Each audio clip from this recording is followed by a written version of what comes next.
حبايب قلب مليك، عاملين ايه؟ ان شاء الله يا رب تكونوا في احسن حال. عاملين ايه؟ جينا لكم بقى بالبشاشين بقى والضحك والهزار والديله وادي واوعى. النهارده طبعا رأس السنة. كل سنة وانتم طيبين يا حبايب قلبي، يعود عليكم الأيام بخير يا رب، وربنا يا رب يجعلها سنة سعيدة علينا وعليكم وعلى أمة الإسلام جميعا يا رب. ويا رب في السنة الجديدة نحقق فيها أي حاجة احنا ما كناش عارفين نحققها في السنين اللي ورا، وتعود علينا يا رب الأيام بخير. والسنة ديت يا رب يا رب يا رب يا رب يا رب كل طالب ربنا ينجحه، وكل واحد طبعا في مسافر ربنا يجيبه لولاده ولمراته بألف سلامة يا رب، ويرجع لهم يا رب سالم وعافية يا رب.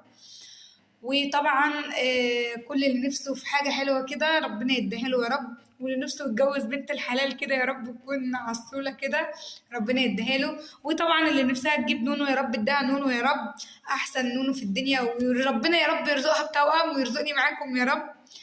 فطبعا كل سنة وانتم طيبين، اخواتنا المسيحية طبعا كل سنة هم طيبين ويعود عليهم الأيام بخير يا رب. وطبعا لاخواتنا المسلمين ربنا يعودها علينا يا رب ايام تكون حلوه يا رب، لان السنه ديت فعلا حرفيا اكتر سنه عدت علينا. الحمد لله، مش هقول غير الحمد لله ان انا طبعا مؤمنه بقضاء ربنا ومؤمنه بكل حاجه، بس السنه دي فعلا حرفيا السنه ديت خدت مننا ناس فقدناهم يعني. ربنا يا رب يرحم اخويا يا رب ويصبرنا على فراقه، عشان خاطر هو لسه مات السنة اللي فاتت طبعا في 2025.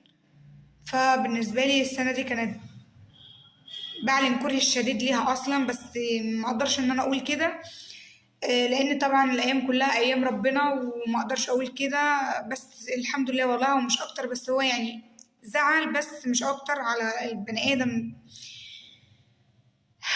مش أكتر يعني. الحمد لله طبعا، عشان أنا بس ساعة ما بفتكره بس قلبي بيوجعني. فالحمد لله ربنا يا رب يصبرنا ويرحم مامتي يا رب.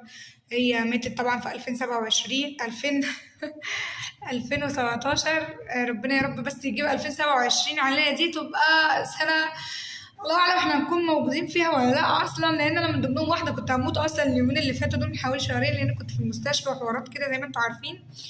او طبعا فاللي ما تعرفوش انا ام مليكه، عندي قناه على اليوتيوب اسمها قناه ام مليكه، بقدم لكم فيها طبخ، روتينات، محتوى، اي حاجه في الدنيا كلها معاكم. فما تنسوش القناه تفعيل الجرس عشان يوصل لكم كل جديد من ام مليكه حبيبتكم.